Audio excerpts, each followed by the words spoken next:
బతుకమ్మ పండుగలో 8వ రోజు చేసేటువంటి ఆ బతుకమ్మను వెన్న ముద్దల బతుకమ్మగా పిలుస్తారు.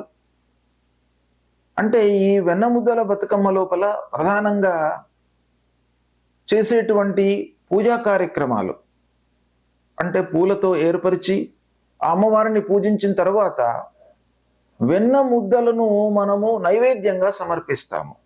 అంటే ఇక్కడ నైవేద్యానికి ఈ పండుగ లోపల, బతుకమ్మ పండుగ లోపల పూలకు నైవేద్యానికి చాలా ప్రాధాన్యత ఉందన్నమాట.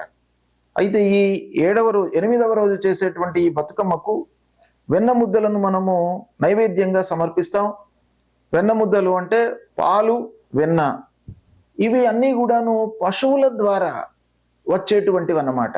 అంటే పశు సంరక్షణను మనం ఇండైరెక్ట్గా ఈ 8వ రోజు చేసేటువంటి బతుకమ్మను ప్రార్థిస్తూ మనం చేసేటువంటి ఒక పూజా కార్యక్రమం.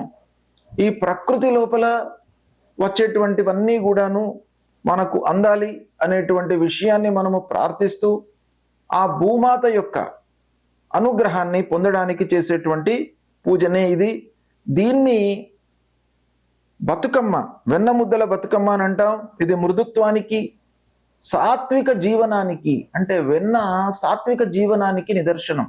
అంటే సాత్వికమైనటువంటి ఒక జీవనాన్ని గడుపుతూ అందరికీ కూడాను ఒక సమానత్వాన్ని కల్పిస్తూ అందరితో కూడాను సమభాగంగా మన మనస్సులో ఉన్నటువంటి విషయాలను వాళ్లకు చెప్తూ వాళ్ళ లోపల ఉన్నటువంటి విషయాలను మనం తెలుసుకుంటూ కష్ట సుఖాలను ఎక్స్చేంజ్ చేసుకుంటూ జీవితాన్ని గడిపేటువంటి ఒక ప్రేమ సానుభూతితో కూడుకున్నటువంటి పూజనే ఈ 8వ రోజు చేసేటువంటి బతుకమ్మ, ముద్దల బతుకమ్మ రూపంలో చేసేటువంటి పూజ.